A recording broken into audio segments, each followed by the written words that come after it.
We be live. How is everyone doing? Have you liked the stream? Make sure you like the stream, and also let me know in the live chat how my audio is. Guys, did you see this jet, this plane that Trump is about to get from Qatar? Hold on, let me show it to you guys. Look at that. Look at this. So this is a Trump supporters are even angry. This is crazy. So Trump is supposed to be receiving a plane as a gift from Qatar. I mean, this is supposed to be legal, but apparently it's going directly to the Department of Defense, so it's not technically going to him. That's how they're getting around it being legal, illegal. We're going to look at what the defense is from the pro-Trump people. We're going to look at all the people who are angry. We're going to look at a whole bunch of other things that shows a major switch from Israel. Like Trump is moving away from Israel and moving towards more Arab countries around the Persian Gulf. It's getting closer to Qatar. It's getting closer to the UAE. It's getting closer to Saudi Arabia. And Saudi Arabia is interesting because Saudi Arabia used to be more getting closer to Israel, but Saudi Arabia is now moving back in the direction of appeasement of the Islamic Republic regime in Iran. So let me actually go through all of this with you guys. Let me know what you guys think, by the way, in the chat. Jean is here. Jean, thank you so much for being here, starting the comments and highlighting them. And I'm going to be responding to some of your responding to super chats, but also Jean will decide which comments will get highlighted. But if you guys want to send super chats, that's a really good way to support the channel. But let me actually go through exactly what the hell is happening, and I'll go through all the things that we're going to be covering today regarding the UAE, Saudi Arabia, Qatar, and also how Israel is being left behind. It seems like Israel is being left behind. I don't know what you guys think about all of this, but I will be checking your comments as well. But hold on, let me give you a summary of everything that we're going to go over and what the facts are. And then we're going to look at people's opinions about all of this and also your opinions. Okay, guys, make sure please to like the stream. It's important for you guys to like the stream because on this channel we do this. We make sure that we get our facts. We will try to make sure we get our facts right, and then we also go over other people's opinions to cover what the discussions people are having around this topic. And also, you guys are part of the show as well. We look at your opinions. So this is a very interesting way that we do this here, and it's unique. So I really want you guys to like the stream so that if you support the whole group effort that we're having here. Okay, so let me just quickly go over the facts, and then let me see if you guys agree with it or disagree with it. Make sure, people who are liking the stream, please make sure that write in the chat that you have liked the stream so that it encourages other people to like as well. All right, so let me just tell you what happened. Okay, the Qatar's jet gift to Trump, legal and political concerns. What happened? Qatar plans to donate a luxury Boeing 747-8 jet worth about $400 million to the U.S. Air Force. Okay, the aircraft would immediately be refitted to Trump's presidential travel and then later transferred to his Presidential Library Foundation after he leaves office. Why is Qatar doing this? To gain favor with Trump as a potential, as a president and everything. So here's an interesting thing. Technically, they're not asking for any favors. Because if they were saying, if it was very clear they were giving you this so that you do this, it would be illegal. But by not saying anything what they want in return, apparently that's how you could get around the illegality of it. I didn't know you could do that, but okay. This is, and it's okay. The concerns are that this is a constitutional violations. Critics say that this breaks the U.S. Constitution's. I don't know what this is. Emoluments clause, which bans foreign governments from gifting anything of value to U.S. officials without Congress's approval. Corruption. A lot of people say, critics point that Qatar's new $5.5 billion Gulf project with the Trump organization as a sign of possible quid pro quo. And also there's security concerns. Israel and others are concerned that Qatar might embed surveillance or compromise U.S. control over the jet. That's crazy. By the way, guys, the fact whether you agree with this donation or not, if you want, I don't know how you could defend Trump over this, but I'll listen to what you guys have to say. But the thing is that with or without this plane, Trump has become very, very close to Qatar, and Qatar has been trying to get close to Trump, which is crazy. That on one direction, Qatar is funds Hamas and also spread woke narratives all around the West using its media outlets, but at the same time, the Qatar government is getting close to Trump. Like this is like they have no. Like it seems like they have no principles. It's just they do whatever they need to do that it's in their interest. I don't know, like people like we all know how harmful Qatar's influence has been over spreading the most harmful ideas. And like, what are the most harmful ideas right now? Islamism and wokeism. And Qatar is actually spreading both of these dangerous ideas around the world. And Trump was supposed to be the president that stands against Islamism and against wokeism, but yet it's getting buddy so close with Qatar and praises them constantly. So I don't know, how do you guys, like, people, like I see somebody saying Trump and like doing the prayer and the cross in the chat. How do you come up with this? Like, how do you defend what's happening here right now? Like, can you let me know? So another thing we want to talk about is the collapse of the Abrahamic Accords momentum. So for people who haven't been following these things, but the Abrahamic Accords under Trump's first term, this is something that we really liked about Trump's first term, was the Abraham Accords, which was the normalizations of relationship with Israel from UAE and Bahrain, and also with hopes that Saudi Arabia would be included. But people understood that Saudi Arabia was already normalizing relationship with Israel without actually publicly saying anything about it. Yeah, exactly. Dee is saying in the live chat, their Middle East studies program brainwashed our children.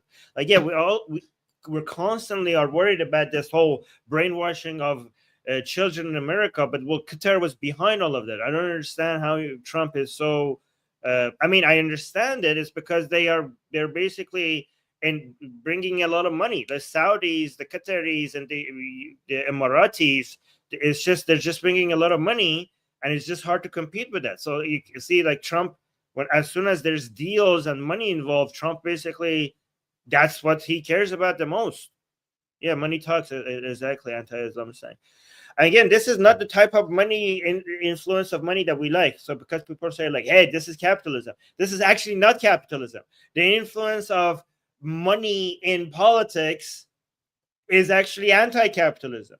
When we're talking about capitalism, we're talking about the influence of money in the private sector, not this relationship between capital and the government. That's an anti-capitalist. Yeah, exactly. Liberals saying capitalism, blah blah blah. Exactly. This is people think that money and investments means capitalism. No, if money makes it way into influencing politics, that's anti-capitalism. Exactly. Lobby. Well, I mean, depends on how you do it. So I mean, there's lobbying is not necessarily corruption, not necessarily, because if you completely cancel lobbying, then you're basically canceling free speech. Lobbying should be allowed. At the end of the day, you want the private sector to be able to educate the politicians on some things. That relationship should be there, but there needs to be some limitations and some rules regarding how lobbying is done.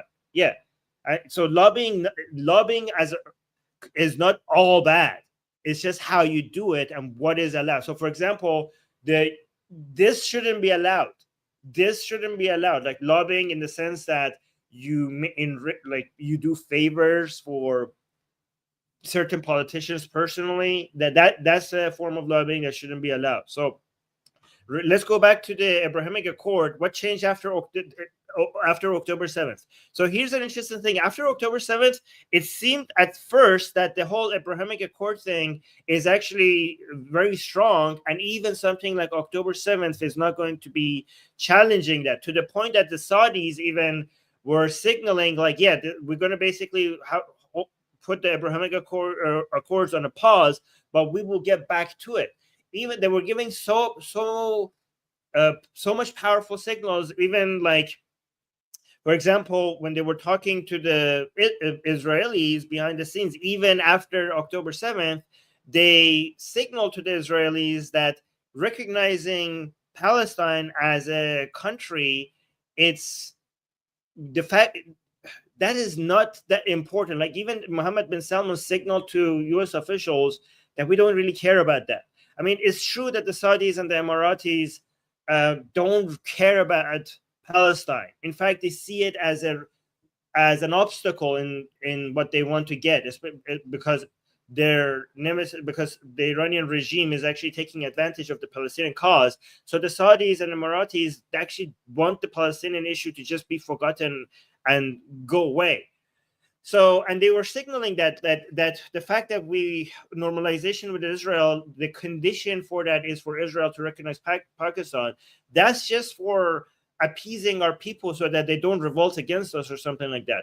But behind the scenes, they were telling the U.S. officials that could just be oral, and like the Israelis could just, it doesn't have to be written. It doesn't even have to be a recognition of Palestine. It could just be an oral promise that maybe someday we're going to look into it. That's how little the Saudis cared about the Palestinian cause. But so I know the whole point of October, like one of the main points of October 7th was to destroy the momentum of the Abrahamic Accords, and it seemed like the October 7th failed to do so. At the beginning, it seemed like it's just going to be delayed, but it's going to go on. However, what happened since is, because Israel was forced to continue its attacks on Gaza and then Lebanon and the Houthis, at some point the Saudis, because here's the thing, okay? The reason why the Saudis were getting closer to Israel and moving away from the Islamic Republic in Iran, the reason why they were doing that is because they saw Israel as a source of stability in the region, and they saw the Islamic Republic as a source of instability in the region. And the Saudis are basically terrified of instability in the region, because oil prices is going to drop at some point, and the Saudis are going to go bankrupt unless they could diversify the economies very fast. And it's just basically everything seems to suggest that they're not going to be able to diversify it fast enough. But to be able to diversify their economy fast, they need this whole area to be completely in peace, so that investments actually start flowing into the Middle East, and especially Saudi Arabia and UAE. And the Iranian regime, by the bombing of Aramco in the first, when Trump was first president, and Trump not defending them when that happened, they realized, okay, this is like, we can't, the Iranian regime, is true that they are too weak to be able to attack, to do any significant damage to Israel or US bases in the Middle East, but we are sitting ducks here.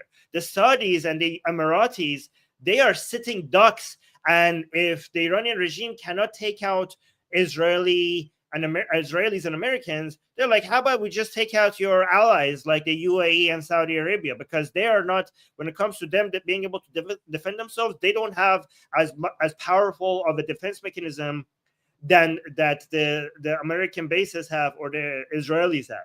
So after October 7th, at first, the strategy of Saudi is like, okay, if we cannot trust the United States to basically come defend us when the Iranian regime attacks Aramco or something like that, then we need to get close to Israelis. But now, because the Israelis themselves are involved in so many wars, they're like, Saudi Arabia is deciding like, okay, you know what?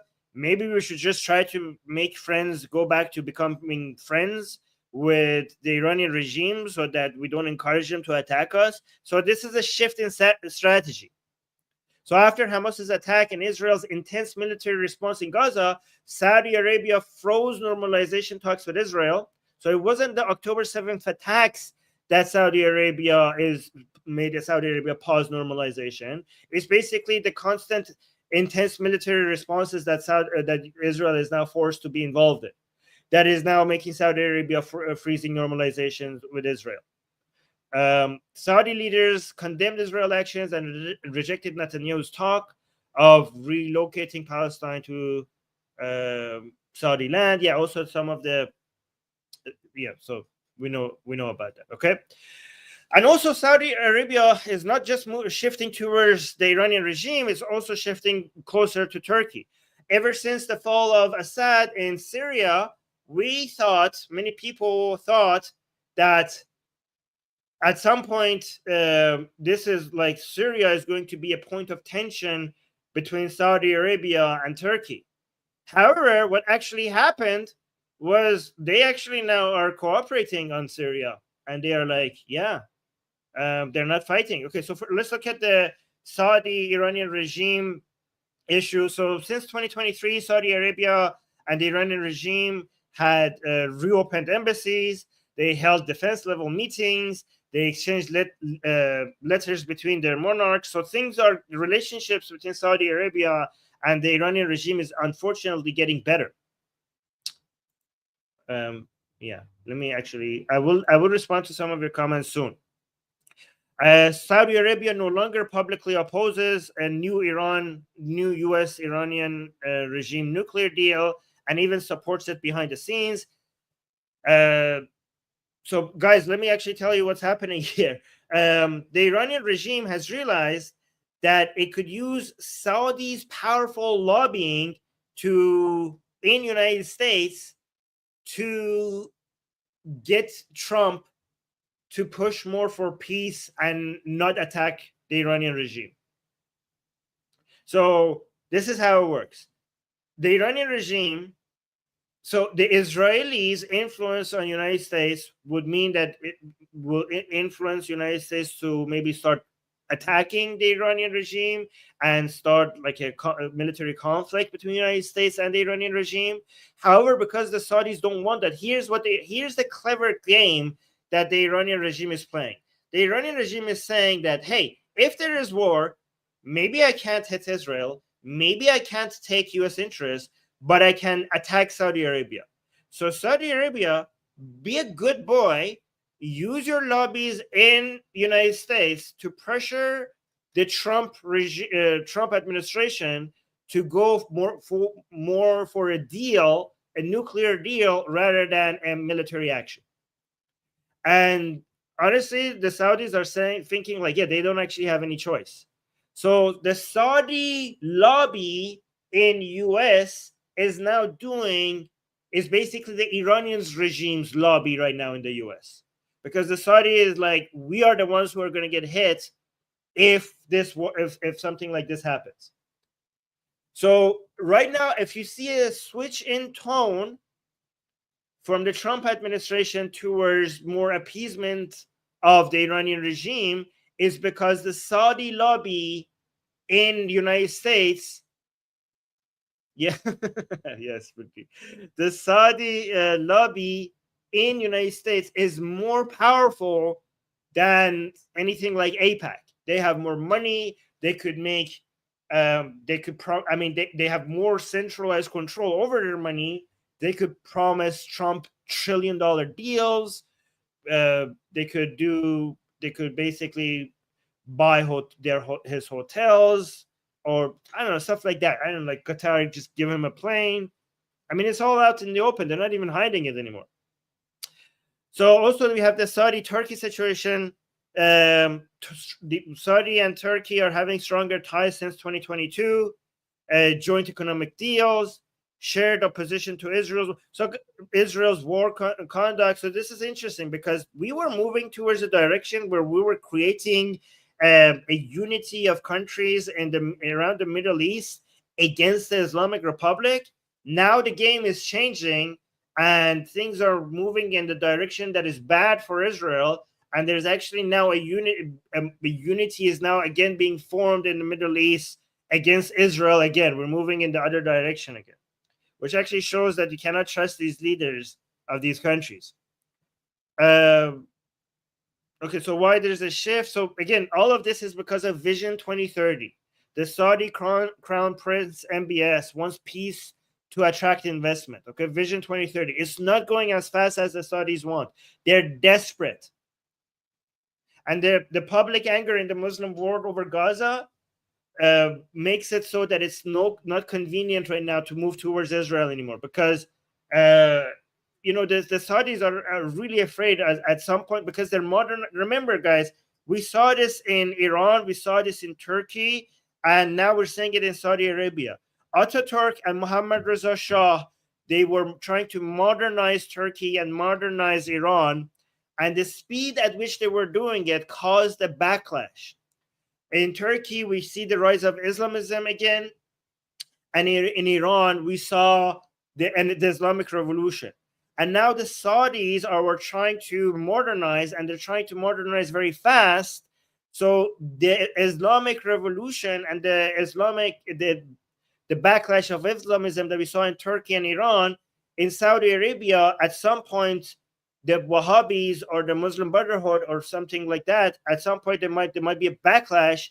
And if the Vision 2030 doesn't work and the Saudis go bankrupt because oil price is dropping, eventually this underlying anger from these communities within Saudi Arabia, they might do an uprising and bring down the House of Saud. The House of Wahhab might rise again and bring down the House of Saud. The House of Wahhab might actually overcome. Right now, we're seeing the House of Saud in Saudi Arabia trying to defeat the House of Wahhab, but at some point, the House of Wahhab might have a comeback, or we might see a version of Muslim Brotherhood. One of these two, or a combination of these two, might actually basically defeat the House of Saud, and we're going to see Islamism take over Saudi Arabia. So the Saudis, as much as they want to modernize, the whole issue of Palestine is more than anything else, actually. The issue of Palestine, more than Islam, more than Tawheed, more than any other issue, is a fuel for an uprising and anger. So basically, the Saudis have to be are trying to dance a very delicate situation here. Like everything is on edge, right? So they wanted to normalize with Israel, relationship with Israel, but both because the anger, there's an anger there that some Islamists might want to take advantage of, and also because Israel is now the main from the point of view of the Saudis, Israel is now the main source of conflict right now in the Middle East. So they're trying to move away from Israel and get closer to the Iranian regime. Iranian threats makes a dialogue preferable to war. So again, this is bullying tactic from the Islamic Republic, and it's working. Bullying tactic is working, right? So regional power balance has flipped.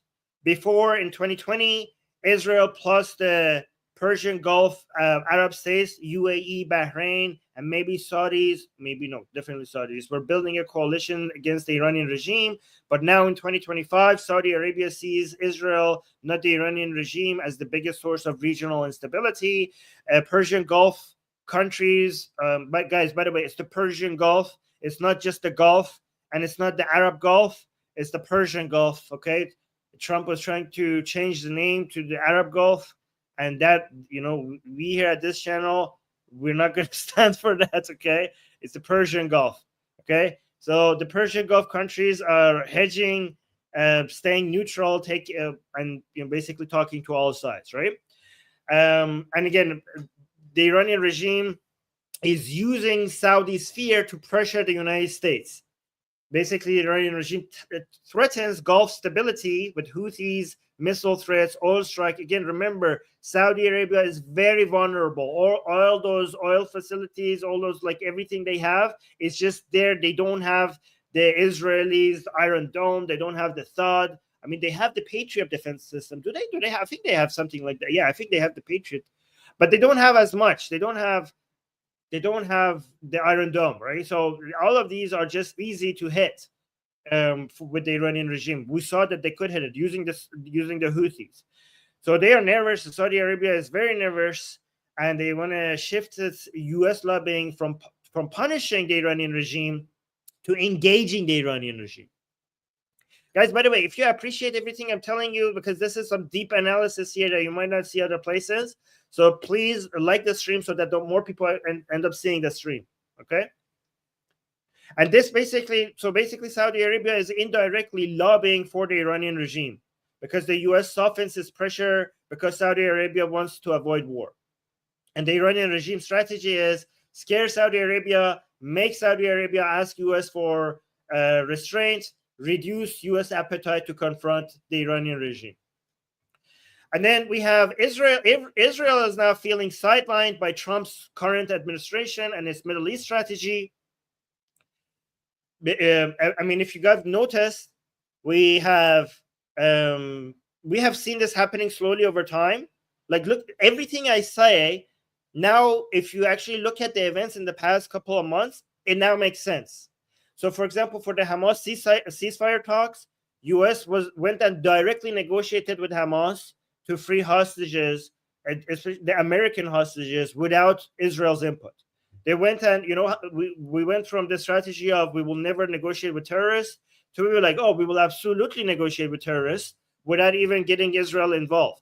And we knew that the Trump's with the Netanyahu's cabinet, the government was very, very upset about that. They tried not to make a big deal about it as much, but we knew that they were very upset about that. So that was the Hamas ceasefire talks that the U.S. basically went around Israel and directly talked to Hamas. And then we have the Houthis deal that the Trump administration made a ceasefire with the Houthis to protect the Red Sea shipping, but didn't include Israel in the deal. So basically and Trump came out and said basically, hey, like, he called the Houthis brave. Trump was very happy, like, no, the Houthis, he specifically said the Houthis promised us that they're not going to attack our ships anymore, and we will take their word for it. And he called them brave warriors and stuff like that. And in that deal, they didn't include any conditions not to attack Israel. And the Houthis also mentioned that, yeah, we're going to continue attacking Israel. So that was basically not including Israel in any of this. And then when it comes to the Iranian regime's nuclear talks, Trump's team in Oman is negotiating a mini deal right now with the Iranian regime with that Israel strongly opposes it. And also in that deal, the conditions are mostly about what Trump wants, and the Israel's concerns are not at all being part of the conditions. They're not even being. Trump doesn't even mention that at all. He doesn't seem to care. And also, what made this very, very clear at the end is now that Trump is going to the Middle East, and Trump's current, as the last time we checked, Trump's current Middle East tour includes Saudi Arabia, UAE, and Qatar, but it skips Israel. I mean, imagine if the Democrat politician or a Democrat president, we saw that before with Democrats, and everybody made a huge deal about it. Trump is going right next to Israel, and he's not visiting Israel. That is crazy. Like, he could go there, but he's not going there. He's just going right there, and he's just going to Saudi Arabia, UAE, and Qatar without visiting Israel. Last time we checked.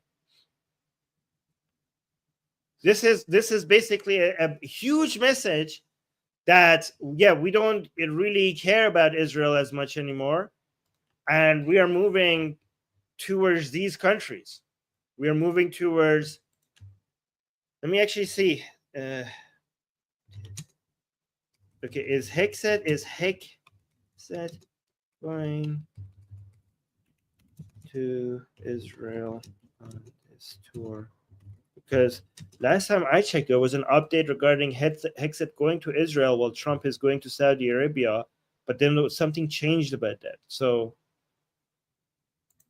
I'll wait for it to look that up, because if what I think is true, then this is even more crazy.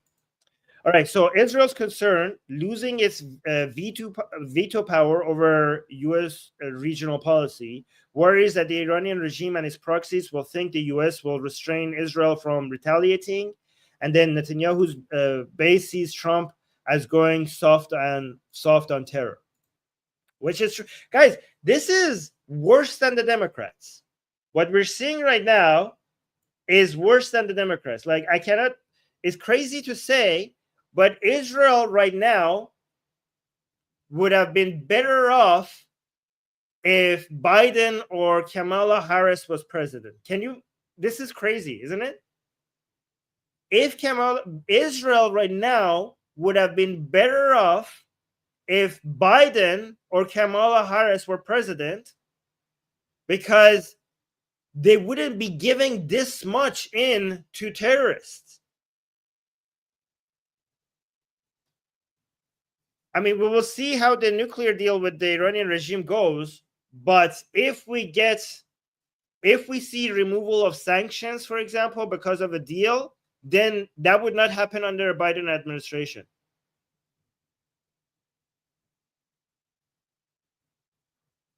That's how crazy this is. Again, I'm not saying that the Democrats are horrible when it comes to their strategies with the Iranian regime, but this is worse.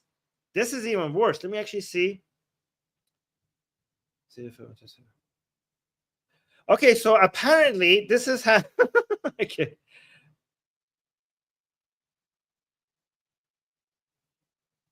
Okay, let me tell you how crazy this is. So Pete Hegseth was supposed, as Trump went to Saudi Arabia, the UAE, and Qatar, Pete Hegseth was supposed to go to Israel. And you could have said, like, okay, maybe Trump is not going to visit Israel, but at least the Ministry of Defense is going to go to Israel. That's a good sign, that because he was supposed to meet with Netanyahu. But apparently Trump made Hegseth cancel his plan to visit Israel and accompany Trump in Saudi Arabia, UAE, and Qatar.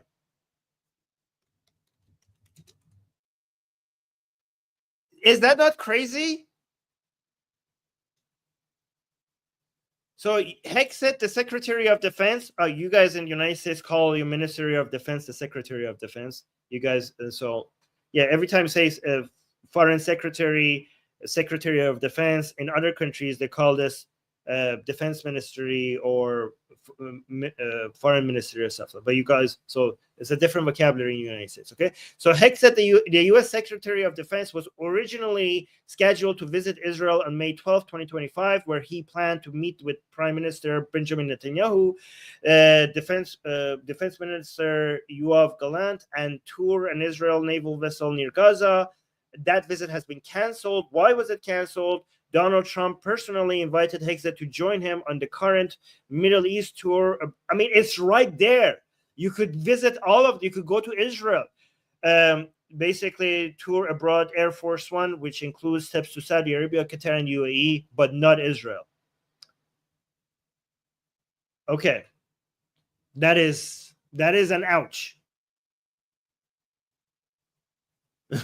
Yeah, that's a good point. That is a good point. So let me actually continue here. Let me actually show you some of these tweets. Go here. So we saw this is the plane that Qatar is getting. How much time do we have? We have time. So let me look at some other. So let's look at Trump's defense of this. Okay, so Trump had a defense over the plane issue, the plane thing. You say to people who view that luxury jet as a personal gift to you, why not leave it behind? Your ABC fake news, right? Why It's not? only ABC. Okay, this is absolutely. I mean, this is a good question. She's not even saying anything. She's saying this is. How is this fake news? How is this fake news? People are saying this, and this is a good question to ask you. Can somebody explain to me why this is fake news? She's saying that some people are saying that you getting this luxury airplane from Qatar, I mean, they're giving it to the Defense Department, okay, but some people are concerned, and here's your chance to respond to it. How is that fake news? Look at this. You say to people who view that luxury jet as a personal gift to you, why not leave it You're behind? ABC fake news, right? Why It's not? only ABC. Well, a few of you would. Let me tell you, you should be embarrassed asking that question. They're giving us a free jet.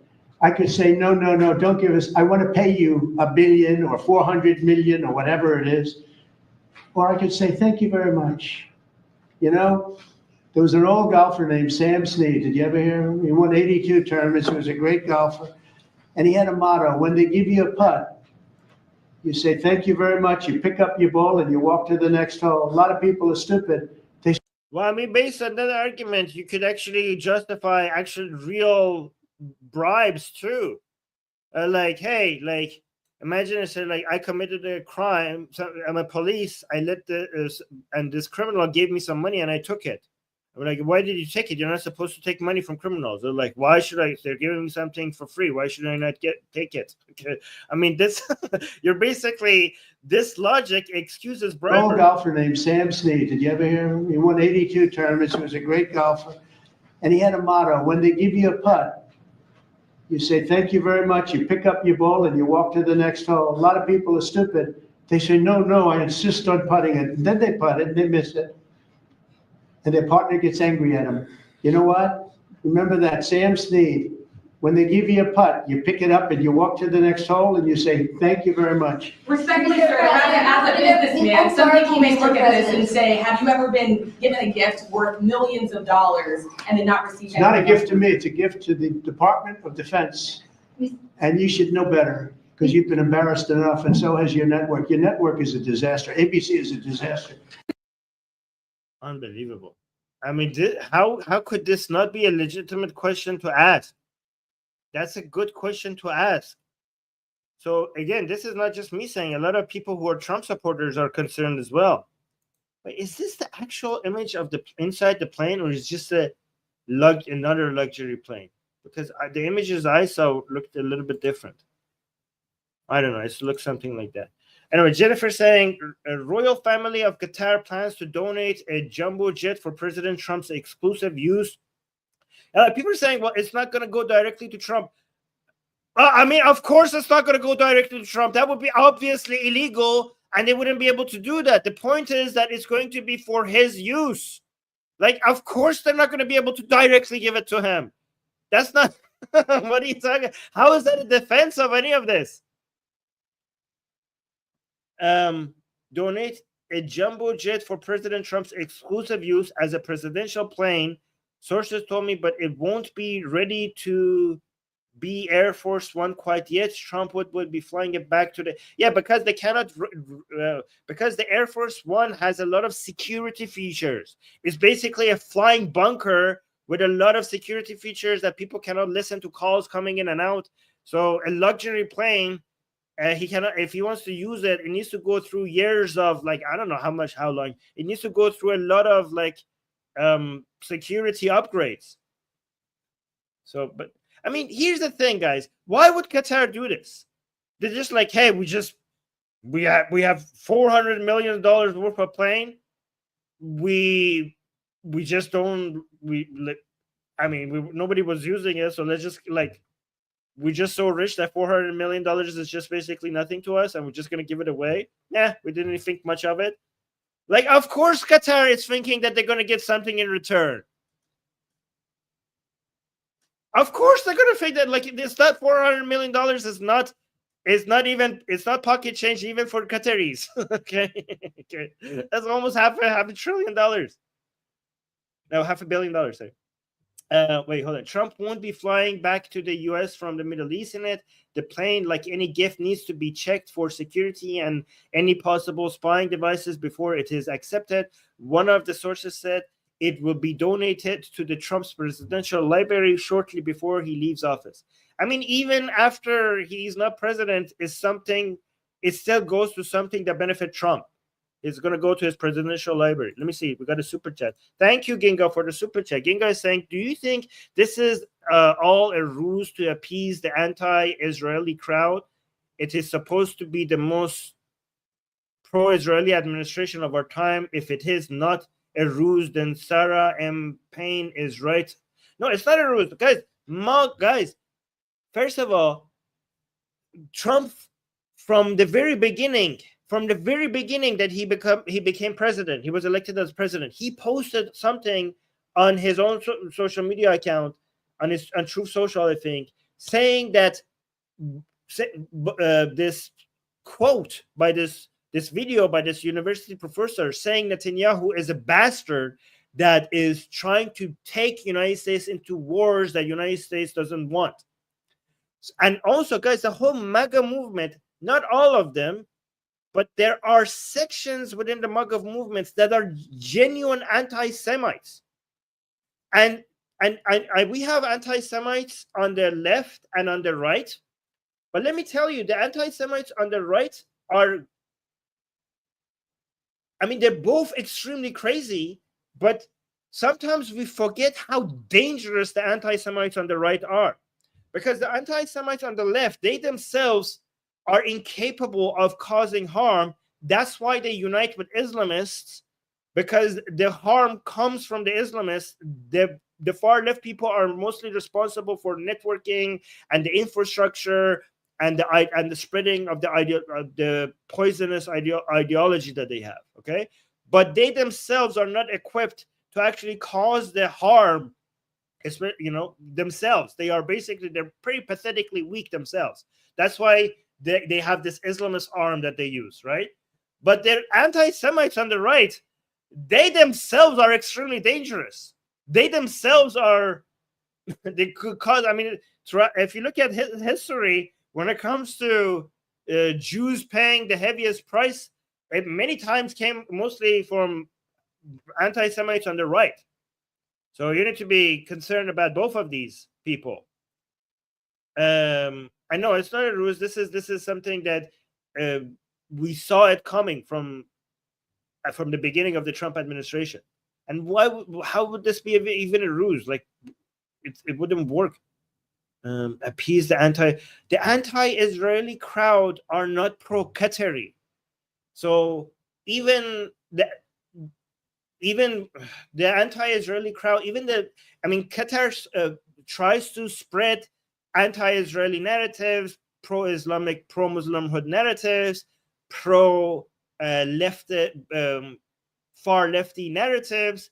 But even though they are the source of that, the people who these ideas influence, like get brainwashed by, they don't praise Qatar. They don't praise Qatar. So it's basically they're spreading this poison out there, and it's a poison that is actually even against themselves. I mean, Qataris are capitalists, so these whole far lefty narratives, these people who are buying this up, they don't go and they're not pro-Qatar. And the Muslim Brotherhood people, they're not praising Qatar. The woke mujahideen in the West, they're not praising Qatar. So how would this be? How is like getting a plane from Qatar be seen as something positive from this crowd? It doesn't work. But thank you for the super chat. Anyway, so Trump himself confirmed that he's preparing to get the gift, a 747 aircraft from Qatar. This was what Trump said on social media. Trump saying, so the fact that the Defense Department is getting a gift, look, it's a gift for his use, but they're saying it's going to the Defense Department. I mean, and then later it's going to go to his library, free of charge of so let me actually read it from the beginning. This is what Trump said.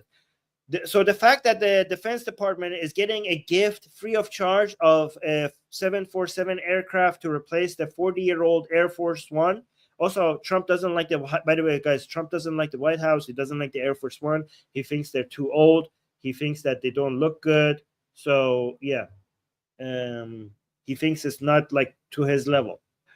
So the 40-year-old Air Force One temporarily is a very public and transparent transaction. So bothers the crooked Democrats that they insist we pay top dollar for the plane.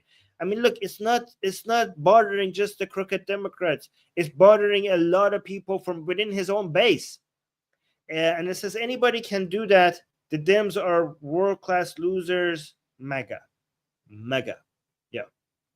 I don't know. This is all very pathetic in my opinion. I don't know about you guys. Let's see here.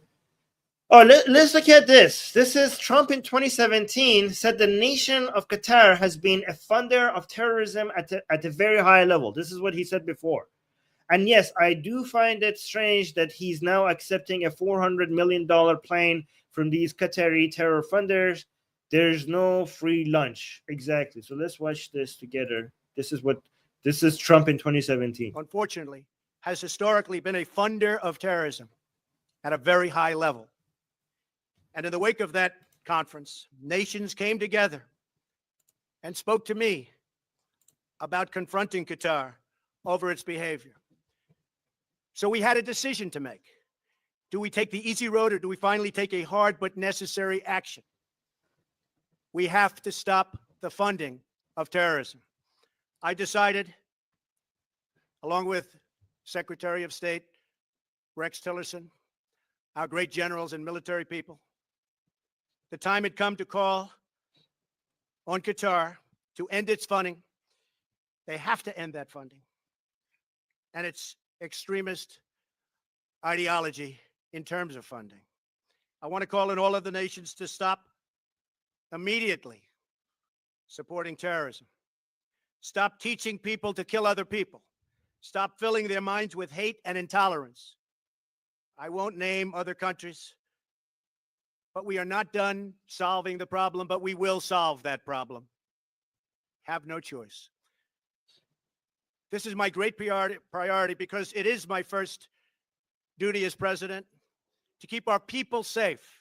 Defeating ISIS and other terror organizations is something I have emphasized all during my campaign and right up until the present. To do that, stop funding, stop teaching hate, and stop the killing. For Qatar, we want you back among the unity of responsible nations. We ask Qatar and other nations in the region to do more. All right, so let me actually respond to this comment. Lib for Life is saying, do you regret, basically telling me, do you regret being a Trumpist? This is very funny because whenever Trump does something right, I say that he does something right. And whenever he does something wrong, I say that this was wrong. And this has made people think, many people who are pro-Trump think that I am always anti-Trump. And people who are anti-Trump think that I'm always pro-Trump. But I am not like, I don't do black and white. I'm not 0 or 100. Whenever he does something that is correct, I say on this channel, I think this was correct. And whenever he does something wrong on this channel, I say this was wrong. I mean, sorry if I'm a little bit more nuanced than you guys, that I don't go 0 to 100 in each side. Okay. But this is the interpretation of people who do black and white thinking, right? So for example, when it comes to I was criticizing Trump for his tariff policy. For example, one of the things that I constantly criticize him for was his tariff policy, right? But again, when it comes to his deregulation or reducing taxes, I mean, he's going back on that as well. I saw that was a good thing. When he killed Qasem Soleimani, I praised that. When he didn't respond, even back then in his first term, when he didn't defend Saudi Arabia when the Islamic Republic attacked Aramco, I thought that was a huge mistake. So again, yeah, I'm not as tribal maybe as yeah. Oh, D is saying that is what makes Atheist Republic unique. Oh, thank you, D. Well, this is a praise from D. That's fantastic. D is hearing that from D is actually makes me very happy. Thank you. All right, so let's look at Emily Schrader, our very friend of the show, our favorite analyst on Israeli and Iranian issues. So she is, again, a lot of people on this channel know Emily, and they know how pro-Israel and Zionist and how pro the Iranian people she is. And Emily is saying Congressman Richie Torres rightly demands an ethics review of the alleged $400 million plane Qatar is prepared to give President Trump. Republican Torres, is that how you read his name? Also calls for policy reforms to prevent the conversion of foreign gifts into private property by current or former president. This is fantastic. Emily, usually, if not always, on the right side of things. Thank you, Emily, for speaking up about this. And then we have, let's see what we see here. Okay. FJ saying Saudi-Israeli normalization has been harmed but not lost. There are still some possibilities. One, a total Israel victory over Hamas in Gaza. The Arab problem with Israel and Gaza is basically the Arab view that Israel has failed to completely defeat Hamas in all these months. If it can defeat Hamas, it must do so quickly or end the Gaza war, which brings us to the point two. Actually, that's a very good point. One reason why a lot of these Arab countries were happy with Israel even after October 7th is because they thought like, oh my God, this is fantastic, because these Arab monarchs are very anti-Hamas, and they were like, hey, Israel is going to go end Hamas. This is great. Okay, but now that it's taking so long, they're like, okay. So number two, in that case, Israel should end the war and put I don't like this, put a reformed PA in charge, Palestinian Authority, basically, in charge of Gaza with the support of Arab allies, and then move towards some kind of a two-state solution on paper, even if not in reality. And I really hate to hear that, but okay. Three, the third way is for, let me actually follow this guy. Oh, I've already followed. Three, the third way is for Israel to completely take Iran's nuclear program out of the picture, even without regime change. That alone will make the Saudis so pleased that they will be open to moving forward towards normalization. Yeah, how are you going to do that without the United States? How are you going to do that without the United States? Because those nuclear facilities, the one that enriches uranium in Natanz, Fordo, and Isfahan, they're so deep within the mountains or deep underground that the only country that has the bunker busters to be able to reach them is United States. So I don't know how you're going to do that. I don't know how you're going to do that. Okay, let's look at this one.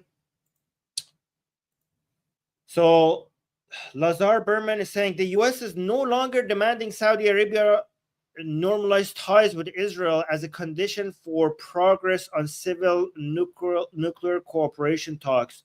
Two sources tell Reuters. Guys, look at this. Look at the betrayal here. They removed this as a condition. They removed this as a condition. Let me read that one more time to figure how big of a deal this is. The U.S. is no longer demanding Saudi Arabia normalize ties with Israel as a condition for progress on civil nuclear cooperation talks. Two sources tell Reuters. This would be the latest in a series of unpleasant surprises from the Trump administration since Bibi's April visit. This is a big ouch. Yeah, I know it's an unnamed source, but nobody came and rejected it. Let me actually, okay, so it's an unnamed source. You guys doubt it? It's good that you guys are skeptical. I mean, it's Reuters. Reuters, when they use unnamed sources, they do it properly. I mean, not always, but Reuters is a better credible source. That how much? I mean, it's in line with everything else that we're saying.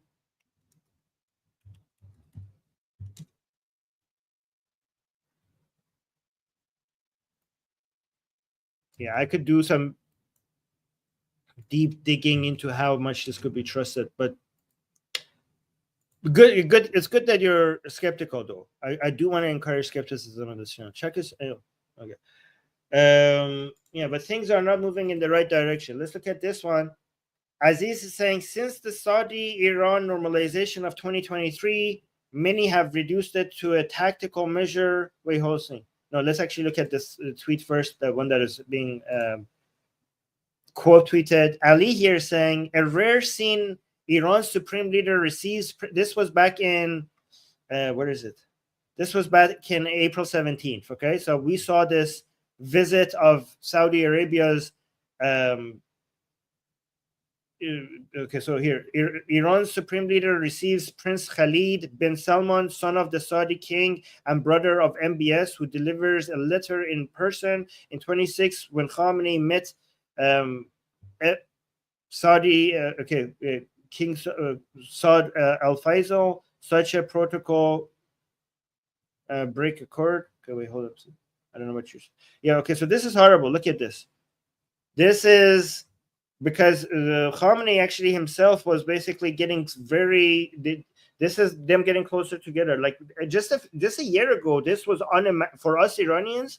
Many of us Iranians, this was unimaginable a year ago. But now you can see that they're getting closer together. But let me see this quote tweet here.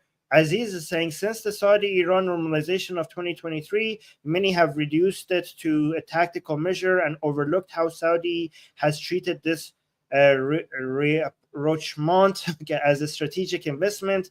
In my opinion, Saudi believes Saudi GCC, Saudi and GCC, basically the Gulf Arab unity, right? Persian Gulf Arab countries, right? Saudi-Iran relationships is a bedrock of a preferred regional order. Yeah, basically they're switching their direction. And also we're seeing here, amidst unprecedented visit, Saudi Minister of Defense. Okay, so he's his brother and he's also the Saudi Minister of Defense, relays letter from King Salman to Iranian's Supreme Leader, Sayyid Ali Khamenei. Okay, but they say King Salman, but it's actually, I think, from MBS himself, because King Salman is kind of retired. And you can see a lot of people posting that, and also this visit. Look at this is an IRGC leader. So he's meeting. Look at this. This is the Defense Minister of Saudi Arabia meeting with the IRGC.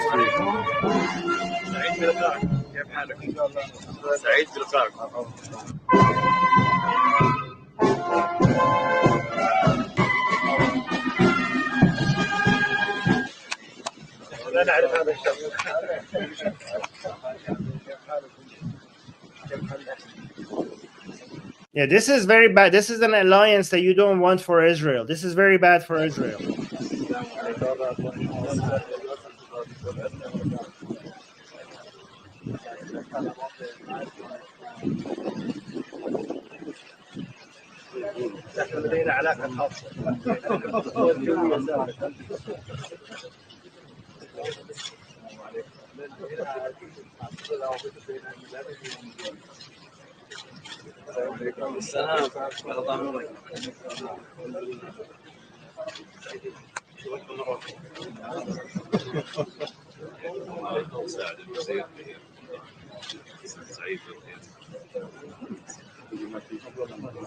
This is basically the Saudis are saying, like, you know, guys, we please don't bomb Aramco again.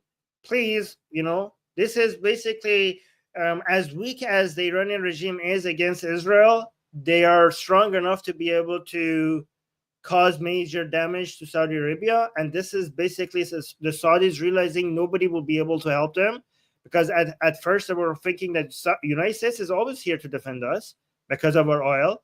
And then, when Aramco situation happened in Trump's first term, they were like, okay, maybe not.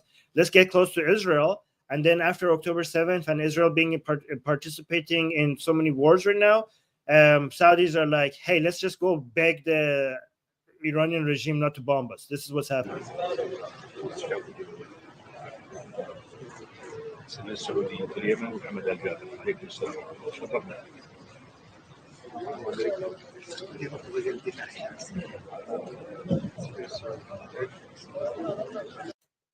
And let's go over here. Let's and again the betrayal over the Houthis. Let's watch this regarding the Houthis.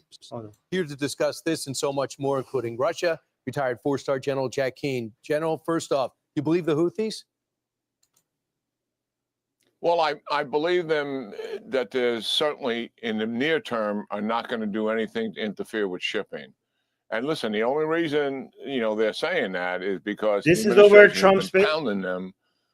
Basically, this is the Houthis promising Trump. Trump announces Houthi ceasefire ahead of Middle East trip. And basically, the Houthis said, like, okay, we're not going to attack ships anymore, but we will continue attacking We will not attack American ships, but we will continue attacking Israeli ships. With over 800 airstrikes that have been Oh, consequential. sorry, not Israeli ships, Israel itself. Okay, so sorry, let me rephrase that. So the Houthis are saying, hey, America, stop bombing us. We will stop attacking ships, but we will still continue sending missiles and drones into Israel. And has gradually attrited their capabilities to the point where they want to recover. I think that we haven't heard the last of the Houthis, and I think we have to prepare ourselves that they may just go right back to what they were doing once they're able to rearm and recover from the devastating attacks that the Trump administration administered them on. I'm sure the Trump team understands all of that, but look, we're going to take the deal, and hopefully shipping will get started. I think it'll take several weeks, Brian, before those ships start moving through there again, in the way it was normally before. And the insurance companies, as of a couple of days ago, they're not putting their money on it yet. In other words, they can't get the insurance to be able to transit the Suez Canal and the Red Sea. So several weeks, I think, before it may return to some kind of normalcy. But a good step in the right direction. Eyes wide open here. The Houthis will recover, rearm, and likely reattack. MEK exposed a nuclear plant that we didn't know existed. That's an. Oh yeah, we need to talk about that at some point, and the MEK. By the way, guys, we hate the MEK. So, but usually when the MEK shows something, it's basically Israel giving them something. But I'm not going to get into that discussion. Let's focus on the Houthis first. Look at this. Look at what Trump is saying about the Houthis here. Let's listen to this. But so we take their word for it. It was, we hit them. So the Houthis are saying we're not going to attack ships, and Trump is saying we're going to take their word for it. I mean, you're talking about a terrorist organization. What? They're going to take their word for? Like, Trump is like, guys, if any Democrat talked about the Houthis like this, the entire MAGA movement would lose its minds. They were like, you're going to take their words for it? Like, what a weak, pathetic president are you? Look at this. And it gets worse. But so we take their word for it. It was, we hit them very hard. They had a great capacity to withstand punishment. They took tremendous punishment. And, you could say there's a lot of bravery there. That it was amazing what they took. But we honor their commitment and their word. They gave us their word that they wouldn't be shooting ships anymore. And we honor that. He's praising the Houthis' resilience and bravery. Guys, I'm used to hearing the exact same description of the Houthis by Ali Khamenei from Tehran. Is this Trump or is this Khamenei? He's describing the Houthis exactly how Khamenei describes as terrorists. Yeah, exactly. Bravery, strange choice of words. Listen to this one more time. But so we take their word for it. It was, we hit them very hard. They had a great capacity to withstand punishment. They took tremendous punishment.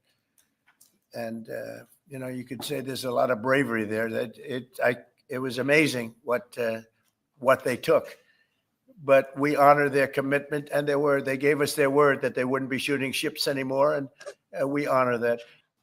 But so.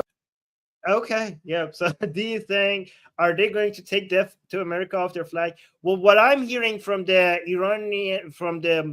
radical hardliner Iranian side from this video is like, look, the Houthis are so brave and so strong. Even the disgusting Zionist infidel enemies cannot deny their bravery. Right? That's what they're saying. Like, you have to be so brave and so strong that even the worst of all people in the world cannot deny that. That's how they're spinning this. Wait, let me see what he said over here. Hold on. About the Houthis. This is crazy. This is upside down world. I think it has to end. We had some very good news last night. The Houthis have announced that they are not, or they've announced to us at least, that they don't want to fight anymore. They just don't want to fight. And we will honor that. And we will stop the bombings. And they have capitulated. But more importantly, we will take their word They say they will not be blowing up ships anymore. And that's what the purpose of what we were doing. So that's just news. We just found out about that. So I think that's very, very positive. They were knocking out a lot of ships going, as you know, sailing beautifully down the various seas. It wasn't just the canal. It was a lot of other places. And I will accept their word. And we are going to stop the bombing of the Houthis. Effective immediately. And Marco, you'll let everybody know that. Okay. Do you have something to say about that, by the way? It's a pretty big announcement. Yeah, this was always a freedom of navigation mission. These are, a band of individuals with advanced weapons. Somebody give that man a mic. That were threatening global shipping. And the job was to get that to stop. And if it's going to stop, then we can stop. And I think it's an important development. And we'll have maybe before we're going to, as you know, the Middle East, Saudi Arabia. Oh, hey, that's my prime minister. I didn't expect unfortunately, this is my prime minister. Going to UAE and Qatar. And that'll be, I guess, Monday night. Some of you are coming with us. I think before then, we're going to have a very, very big announcement to make, like as big as it gets. And I won't tell you on what, but it's going to, and it's very positive. I'd tell you if it was negative or positive. I can't keep that out. It is really, really positive. And that announcement will be made either Thursday or Friday. Yeah, wait. Thursday or Friday. A lot of people are like, what is this going to be? Like, did this came out because he said that this is going to be the most historic announcement ever in the whole world. I guess Monday night, some of you are coming with us. I think before then, we're going to have a very... Yeah, guys, some people thought that this announcement has something to do with the Iran nuclear deal and also the Persian Gulf. He's renaming it to the Arab Gulf, which has made a lot of Iranians that, you guys, for people who are new here, first of all, subscribe. Second of all, I have this English channel, Atheist Republic, but I also have a Persian channel, which is the sister channel, which has mostly an Iranian audience. It's called Jumhuriye Bi Khodayan, which is basically Persian for Atheist Republic. And I could tell you that on that channel, every time I criticized Trump before, the most people in the live chat would attack me. The Iranians that watch my channel, they'll attack me and they would defend Trump for criticizing Trump. They were like, "No, Armin, you don't understand Trump, this and this and that." But now Trump, because of him, because he recently was considering renaming the Persian Gulf to the Arab Gulf. Now, a lot of people on the Iranian side are saying, like, Armin, we're sorry. You were right. Trump is not perfect. We thought he's our savior. Like, a lot of people are saying, are now agreeing with me that we shouldn't. And now some people are going to the other extreme and saying, like, okay, this guy, we should throw him away. We should not, like, the Iranian lobbies, the Iranian opposition, the patriotic Iranian opposition of Reza Pahlavi in the United States should just give up on US altogether. I'm like, guys, don't go to the extreme other side. It's not black and white, right? It's not black and white. But again, a lot of people are now praising what I was that Armin was right all along for the past 8 years, right? So this was very big announcement to make, like as big as it gets.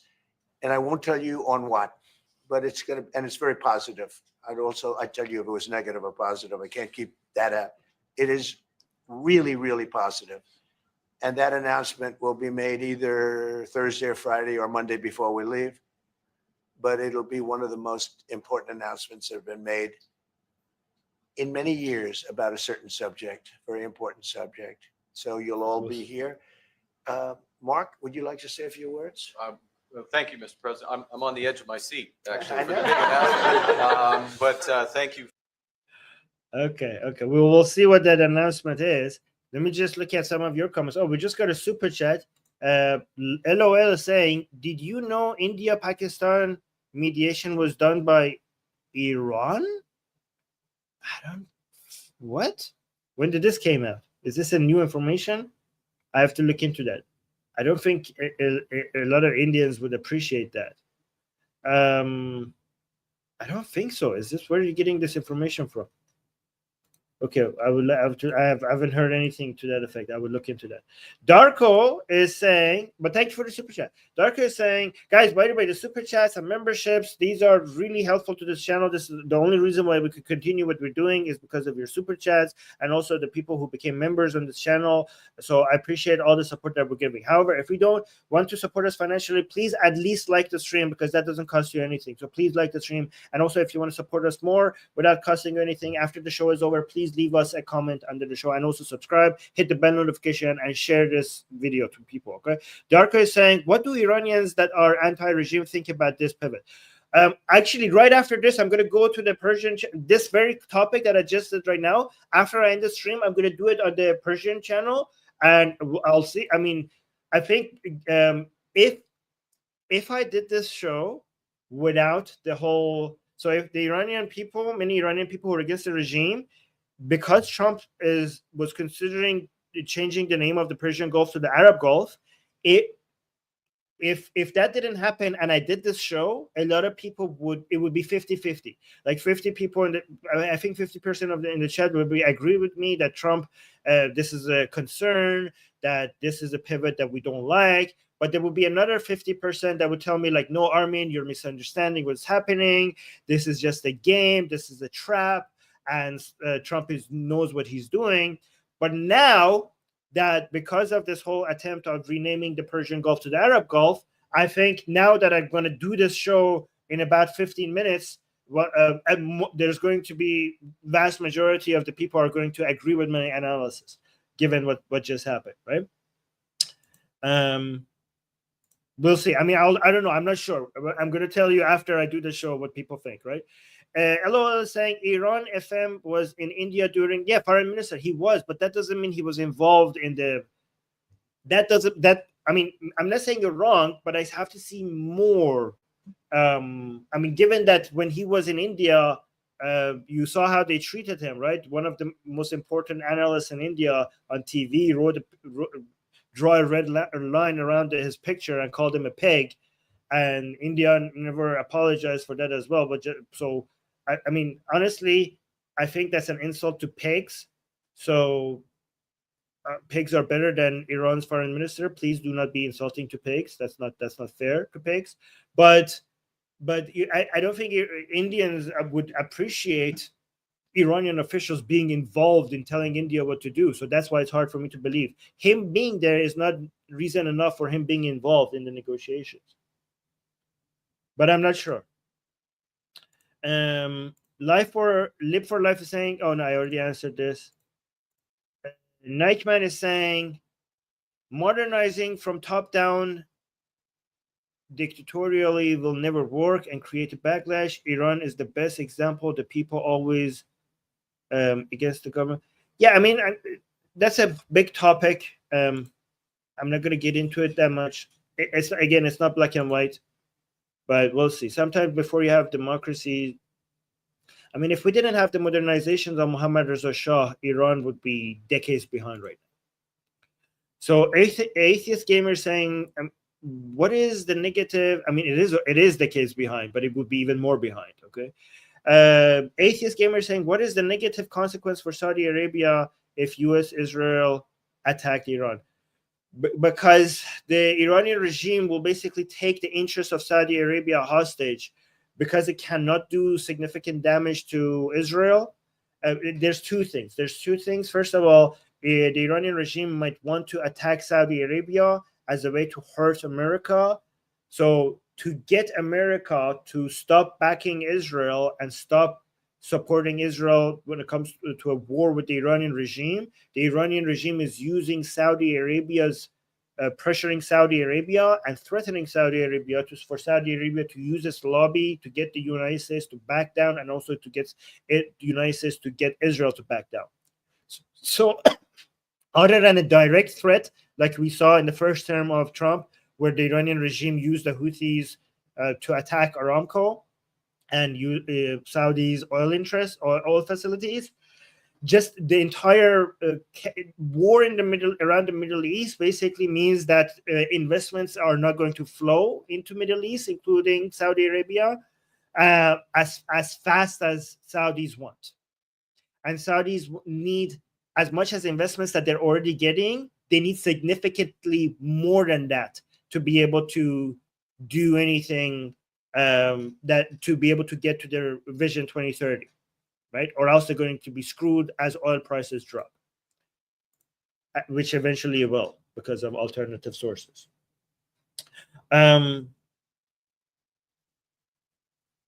Okay, so some Elo is saying, no, India respects Iran. Google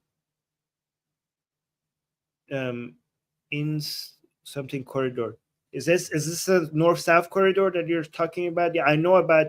Yeah, but this is not because of the respect that they have for the Iranian regime. This is because of economic interests.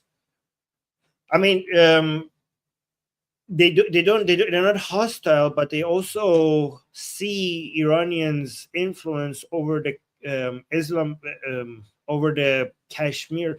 The Iranian regime is pumping Shia radicalism into Kashmir, so that's something that they notice as well. But again, this is the corridor. I mean that corridor, the south-north corridor that is supposed to go through Iran, is looking more and more unlikely because of the instability that is being caused. I mean, we just had an explosion in Bandar Abbas, which is Iran's main port, which makes the possibility of such a corridor less likely. But again, that's a different topic. But I will look into it. Thank you, to see if I'm not saying you're wrong. I have to look into it.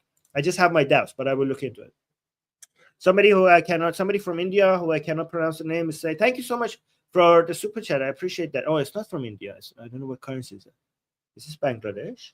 What country is it? I don't know. So no need for you to re-explain Trump's words. People do understand English. You don't understand geopolitics and sarcasm. Be happy with atheist things. Okay, that's very interesting, because what I'm saying is exactly my analysis of what Trump is saying is the exact analysis of of Israeli intelligence, of many people, many Republicans within the American American government regime. I keep talking about the Iranian regime. I keep getting this wrong. So within the American government, many Republicans have the same analysis I have. Netanyahu's administration has the same analysis that I have. They have the same concern that I have. Many people who are, I mean, you saw many people that we here appreciate. Many people who are who are pro-Israel, pro-United States, and are analysts in this field that have been doing these things for years. I've been looking into all of them, and they have the same analysis I have. This is you just being butthurt over me saying something that you don't like, and instead of actually taking the time to actually show me why I'm wrong, you're demonstrating how insecure you are when you hear opinions online that doesn't go in line with your already existing belief. This is basically tribalism and butthurt being displayed here. But thank you for the super chat and supporting the show. LOL is also saying Shia Muslims are patriotic due to India-Iran ties. Huh? Shia Muslims are patriotic. Shia Muslims where? In Iran? Shia Muslims in Iran have been horrible for Iran, and they are putting Islam first ahead of Iran. Shiism in Iran is responsible for bankrupting the country, spending Iranian resources for Shia interests. What are you talking about?